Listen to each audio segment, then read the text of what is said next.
مرتبہ بچپن کے دوست حبیب کی لاشیں پر آئے، حبیب اٹھو، مگر کوئی آواز نہیں آئی۔ ارباب عذاب حسین جنگ کرتے جاتے ہیں، فوج اشقیا بھاگتی جاتی ہے۔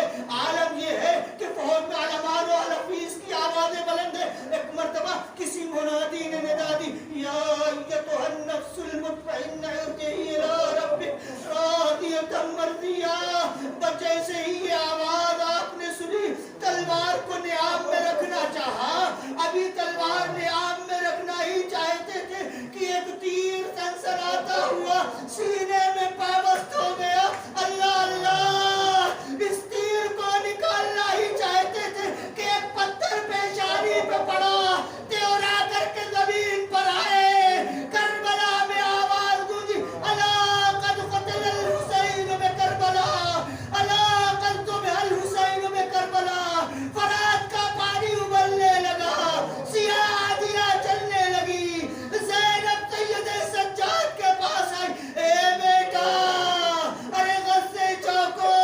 ایک مرتبہ سید سجاد اٹھے، اب جو پردہ اٹھا، السلام علیکم یا ابا عبداللہ، پھوپھی ابا میں یتیم ہو گیا، آپ بھی بھائی کی ہو گئی۔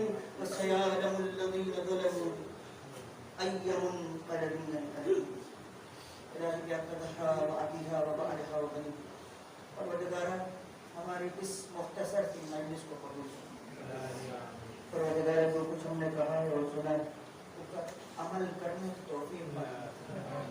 پروردگارہ ہم میں جو پریشان حال ان کی پریشانیوں کو دور فرما۔